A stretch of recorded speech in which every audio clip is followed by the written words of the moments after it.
This is a sack with 3 balls.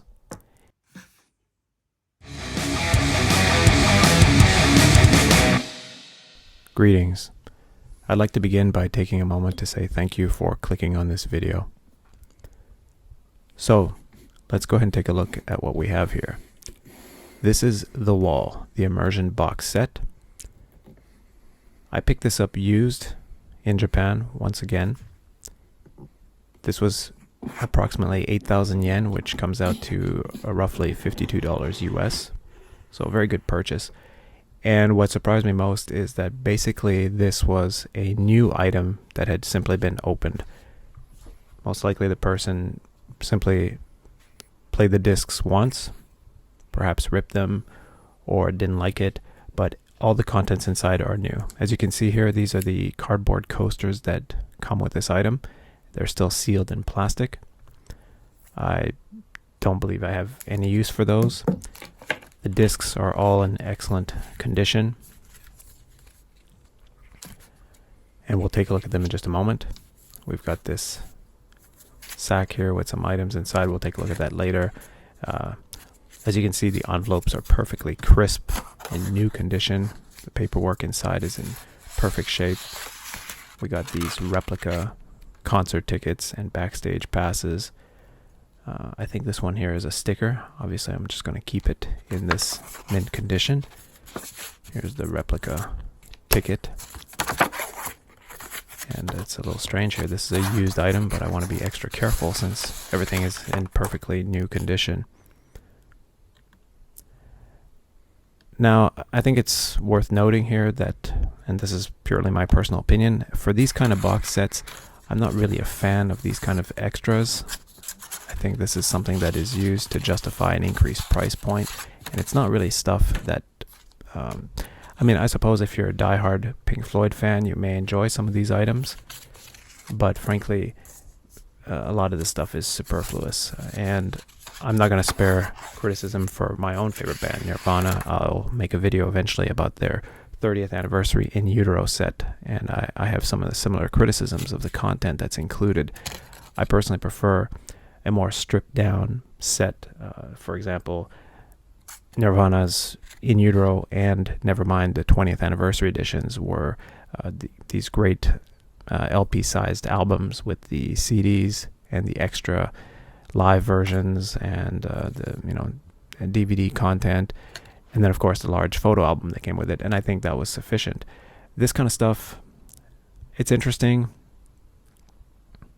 and certainly part of it is that I'm not really a Pink Floyd fan.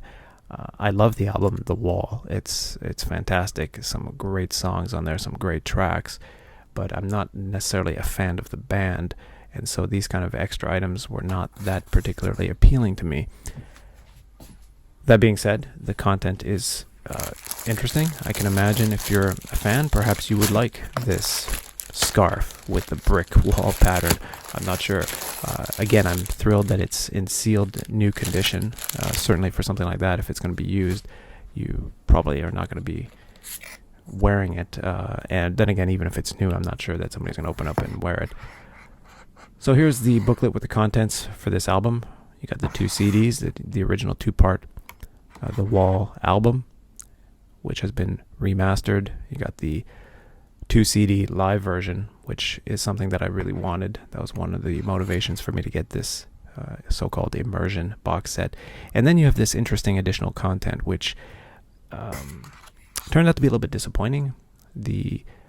Some of the excerpts from the production stages for this music, and that sounded interesting to hear some of the preliminary clips from this album, but unfortunately they're just clips. You don't have very many full alternate versions, complete alternate versions of these tracks, as say, and I'm sorry to go back to this again, to Nirvana. Some of the Nirvana extra content is typically alternate takes of popular music that you know. So here we got some additional artwork.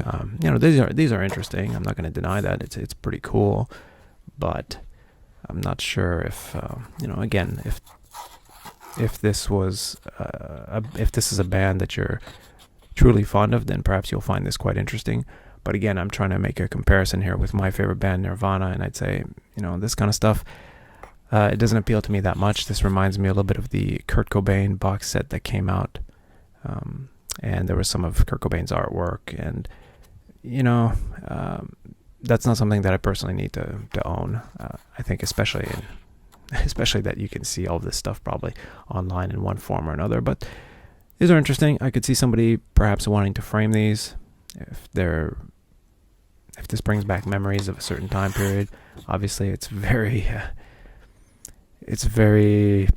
let's just say it's interesting. The artwork is interesting. It's definitely eye-catching. But beyond that, unless you're a diehard Pink Floyd fan, I'm not sure that you find much value in this particular item. But I mean, it's interesting to look at. Here's a fold-out poster, and this is pretty cool. And I'm not gonna unfold it here. It's not gonna fit on camera, and it's a little hard to manage. This is quite large, as you can see. It's 3x3, so this would be a pretty sizable piece here, and it's got all of the lyrics from the complete album. So every song on the album has the lyrics on this. So I'm not sure if somebody would want to actually fold this out and frame it somewhere. Again, if you're a really big fan, maybe it's an interesting item to include in there, but I'm not sure if it's really worth the extra content here that they're including. And finally, we have some more artwork here. Let me go ahead and take that out here. So as you can see, definitely fitting for this, definitely fitting for Pink Floyd, definitely fitting for the time period of this album. Very interesting.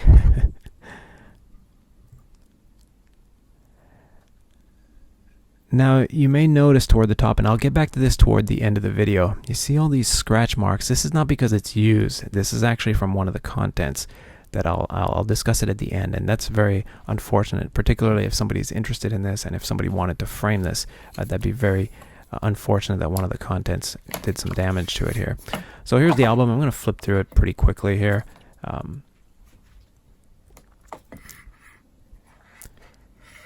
So you got this photo album, and this is nice. This I could definitely see if you're a fan, particularly if you were alive during this time period. This is before my time. I like the music, but I definitely really can't relate to the experience. So again, you got some lyrics written here, but you've got some great photos from the concerts. And I suppose if you're an active concert goer during that time period and you'd been to one of these concerts, this probably would be pretty cool to look at. And even for me, I do find it interesting. It's quite a performance. It's it seems very elaborate and very interesting.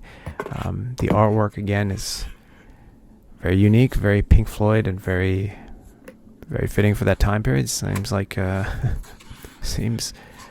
I'll just stick to the word interesting. So a lot of these are repetitive at this point. You've seen some of the artwork in some of those cards that I showed you previously.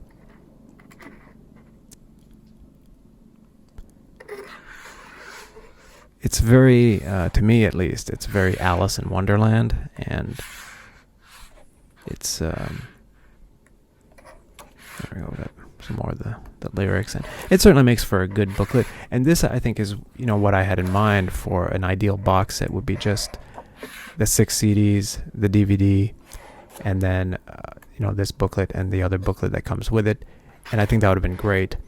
And one of the problems that I have with this box set as well is that the size is a little awkward and clumsy. And getting back to, and I know this must be getting annoying here that I keep comparing and referencing the Nirvana box sets, but the 20th anniversary box sets, they were relatively slim, and they really did give you that feeling of a classic record. The packaging, I know, is a little bit thick, of course, because you had multiple CDs in there and a photo book. But this one here, because they included this scarf and they included these other pictures, and then they included these, these balls. I'll talk about them in a moment here. In there, this box had to be relatively thick, and that's unfortunate because the box does look very cool, and I could see somebody wanting to set that up on their shelf.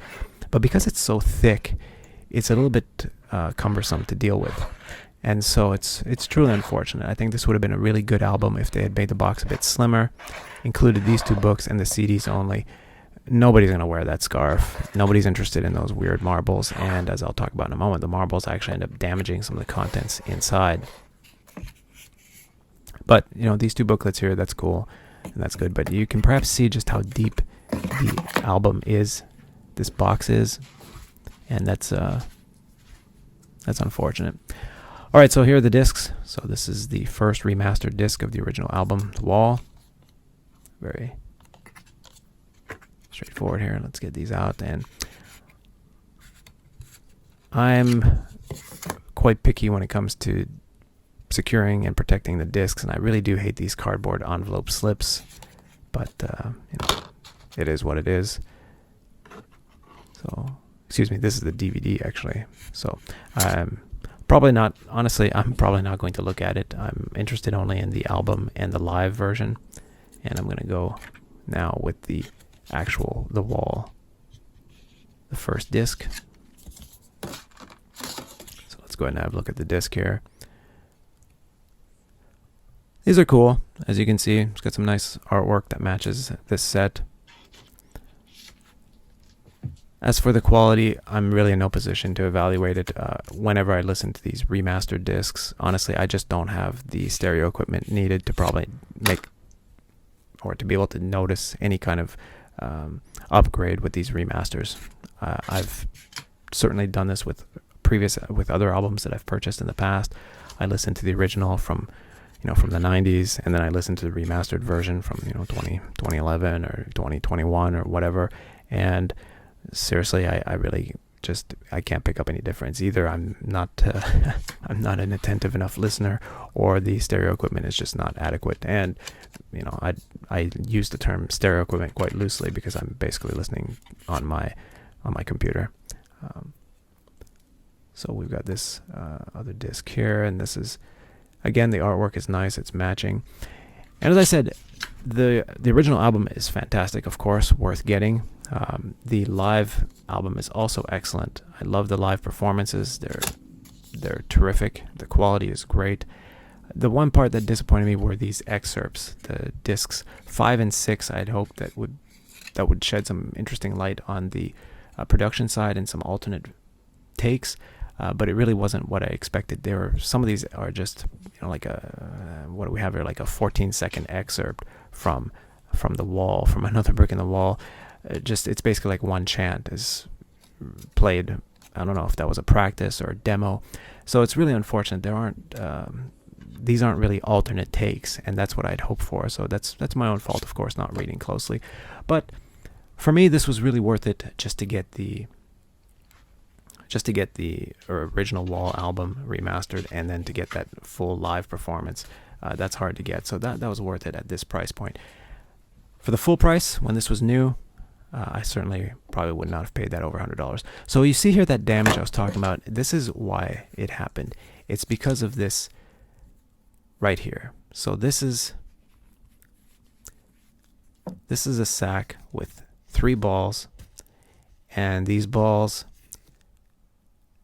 they have this brick pattern, and it's coming off, and the sack wasn't tied up when it was in there, and I don't believe it's the person that returned it used that didn't tie it up, because I did check reviews of the new versions, and it's the same problem.